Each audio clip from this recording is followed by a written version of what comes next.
What's going on, everybody? This is Charles from Nature's Mimicry. Today I wanted to give you a little bit of information about my brooder box and some information on brooder boxes in general. So with that, let's get into it. What we have here is a 6x6, just a box. It's two 1x10 stacked on top of each other. I've been told that you can put up to 100 chicks in a 5x5. I haven't tested that theory in real life yet, but a 6x6 seems to hold 65 chickens pretty well. Inside the box, I have pine wood shavings. I personally like a larger flake. You do not want to go with dust. So that's why I tend to like the larger flakes. It's a lot of low dust and absolutely no sawdust at all.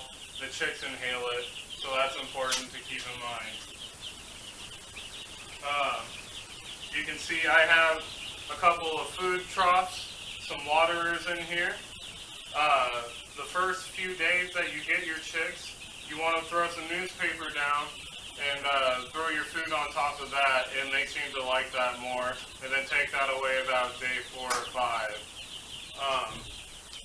If you see here, my food troughs have these tops over them, and the chicks put their head in there and get the food out of that way. If you have chickens, you already know, and if you don't, you'll find out that they like to get in there and scratch around, and it kicks the food out, and it's pretty wasteful. So while they're young, I like to have these covers over, but you got to keep a watch because when they get bigger, their heads can get big enough to where they get stuck in there. Another good fact to know about your food and water is you need to have enough food and water space to where 30% of your flock can eat and drink at once. And if you don't, you need to add more. What else? There are a few really important things to keep in mind if you're making a brooder box. And the first thing would be predators. It's got to be predator-proof.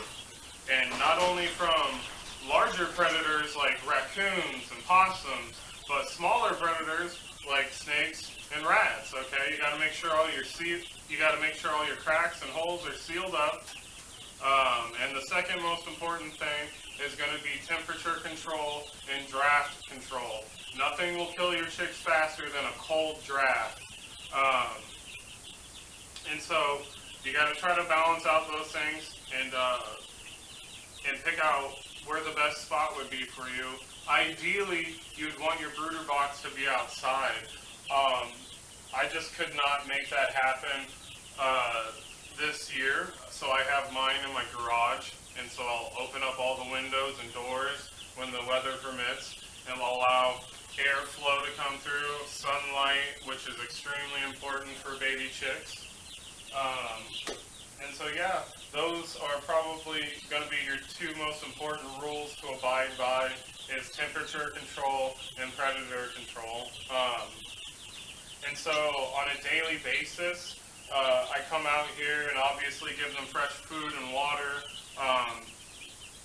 but I throw down a fresh layer of pine wood shavings every day, and I'll even do that throughout the day if I see wet spots around waterers and feeders, usually, because that's a lot of the time where they spend most of their time.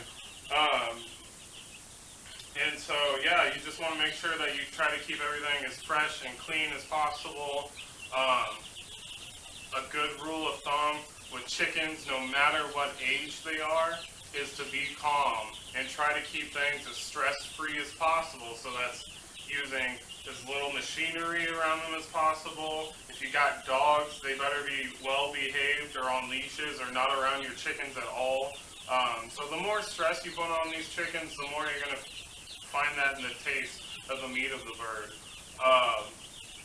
And so just always, use calmness, use relaxedness, shushing them like